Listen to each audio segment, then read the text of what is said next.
A Constituição de 1891 foi promulgada em decorrência da proclamação da República. Houve diversos fatores que contribuíram para o fim do Império e para a queda de Dom Pedro II. Por um lado, podendo-se dizer que o fim do Império foi devido à abolição da escravatura, onde diversos donos de escravos, as pessoas que tinham posse sobre escravos, os grandes proprietários, ficaram insatisfeitos com a política de Dom Pedro. Por outro lado, a junção das forças de pressão por um novo regime a partir do exército e a pressão pela autonomia por parte da elite civil, embora distintas, resultou na República. A proclamação da República se deveu a forças muito diferentes. O Partido Republicano de São Paulo e os partidos regionais tiveram uma preocupação com seus interesses em cada região, ou seja, a criação de uma república onde estados tivessem uma maior autonomia e os militares que desenvolviam outras forças queriam uma república mais centralizada e autoritária. Em outras palavras, que almejavam a integridade nacional.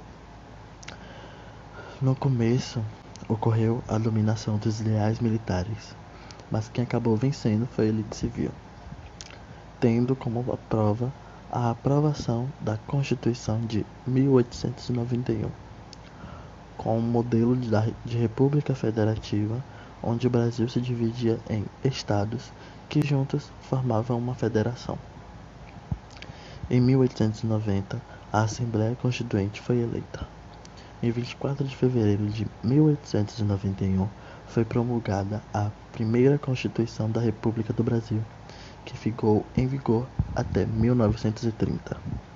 Em 3 de setembro de 1926, teve uma reforma onde foi centralizado o poder, restringindo a autonomia dos estados.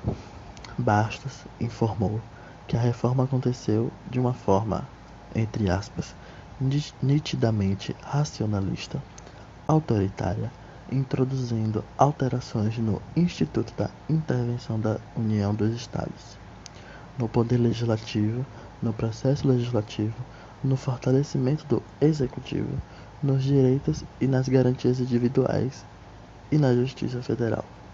Fecha aspas. São Paulo teve uma grande influência no início da República Velha. Tinha o café como a principal fonte da economia. Minas, sob a mesma influência. E tinha como principal a produção o leite.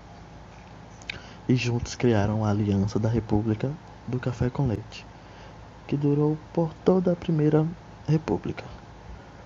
Durante as eleições de 1930, São Paulo e Minas Gerais quebraram a aliança. Minas Gerais decidiu se aliar a Rio Grande do Sul, entregando Getúlio Vargas como candidato à presidência, chamada de Aliança Liberal. A aliança acabou perdendo as eleições de 1930. Muitas pessoas diziam que Getúlio Vargas tinha perdido por conta de fraude, tendo em vista que o voto era, A Aliança Liberal não aceitou a derrota e deu início a uma revolução, dando início à Revolução. A aliança procurou por ajuda do movimento tenentista. Getúlio Vargas só chegou ao poder graças aos liberais, que tomaram o poder da capital da República.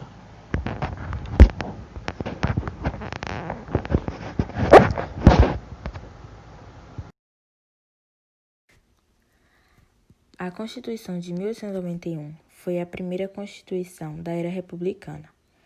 A sua principal característica foi a instituição do regime republicano presidencialista e a separação entre o Estado e a Igreja. Naquela época, o Brasil passava por um caos, por um momento de transição do regime monárquico para o republicano. E foi preciso mudar a Carta Magna, que era quem regia o país desde o ano de 1824.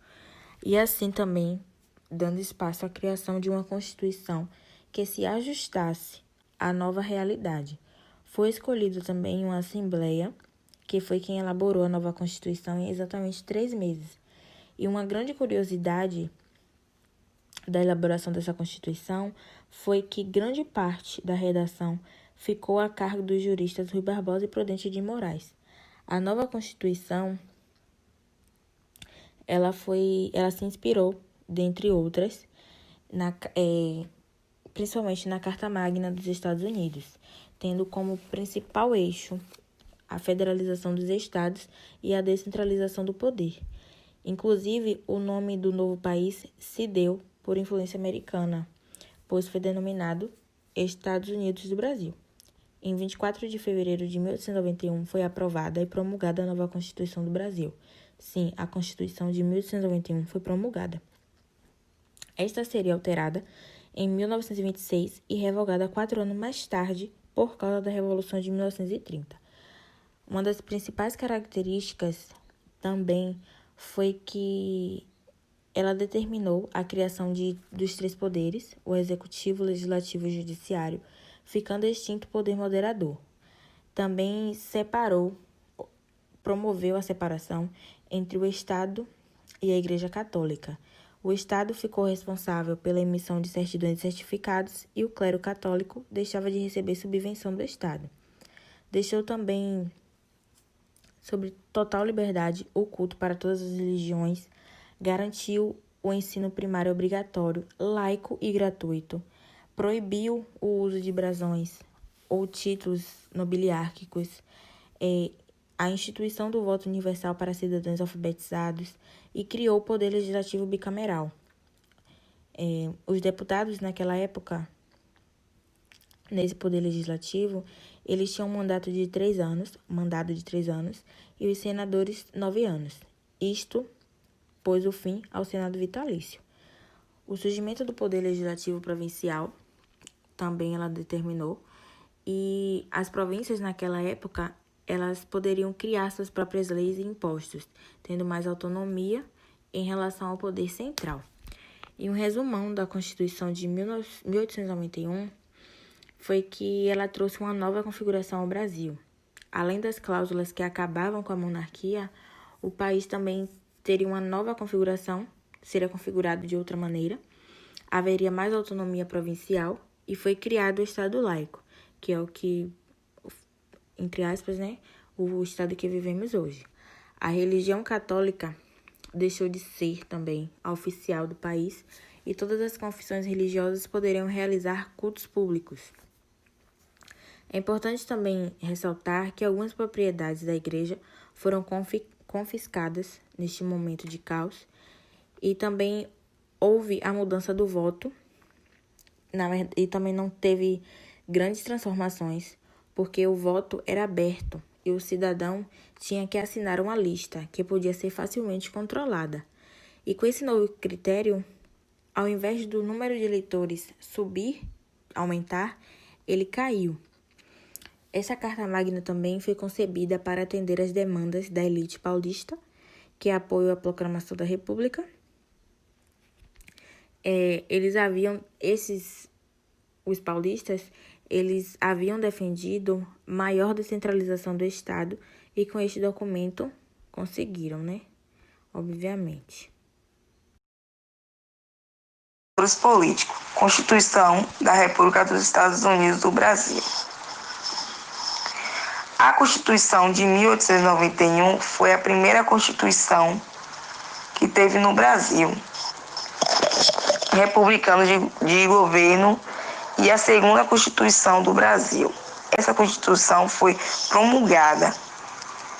Depois de um ano de negociações, a promulgação ocorreu em 24 de fevereiro de 1891. E esta Constituição deu continuidade em toda a República. Sofreu alguma alteração em 1926. No início de 1889, começaram a iniciar uma pequena discussões para a elaboração da nova Constituição, que foi a primeira Constituição republicana que vigorou durante toda a Primeira República. Foi um ano de negociações para os poderes que realmente comandavam no Brasil. Os principais autores da Constituição da Primeira República foram Prudente de Moraes e Rui Barbosa.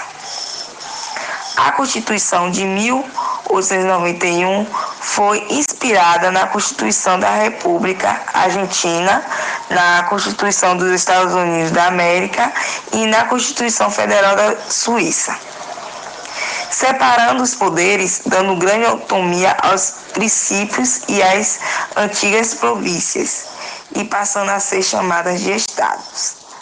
Presidentes de estado, que são os chefes do poder executivo, foi inspirado o modelo pelo federalista estadunidense, consagrado a existência de apenas 3 poderes independentes entre si, que foi o executivo, o legislativo e o judiciário. O antigo poder moderador da monarquia foi eliminado. Os membros dos poderes legislativo e executivo seriam eleitos pelo voto direto. O regime de governo escolhido foi presidencialismo, o mandato do presidente da República, eleito pelo voto direto, seria de 4 anos, sem direito à reeleição, e o que era válido para o presidente oficial também era válido para o vice-presidente. As eleições para presidente e vice-presidente ocorriam no último ano do mandato presidencial, 1º de março, sendo que os eleitos empossados em 15 de novembro. As regras eleitorais terminou que o voto no Brasil continuaria secreto, ou continuaria descoberto, ou seja, não secreto, e mantiveram excluídos do direito ao voto os analfabetos, os religiosos, os mendigos. Não vou nem citar as mulheres porque elas eram excluídas de várias coisas, principalmente em relação à política. Reservando aos Congressos Nacional a regulamentação do sistema para as eleições de cargos políticos federais e as assembleias estaduais, a regulamentação para as eleições estaduais e municipais, o que mudaria apenas a partir da Constituição de 1934, com a criação da Justiça Eleitoral, ficou mantido o voto distrital, com a eleição de 3 deputados para cada distrito eleitoral do país. Também definiu a separação entre igreja e Estado, e o país não mais assumiria uma religião oficial, que na época era a católica, e o monopólio de registro civil passou ao Estado. Os cartórios foram criados para os registros de nascimento, casamento e morte. E também os cemitérios públicos, onde qualquer pessoa poderia ser sepultada. O Estado também assumiu definitivamente a direção da educação. Agora, por fim, vou citar algumas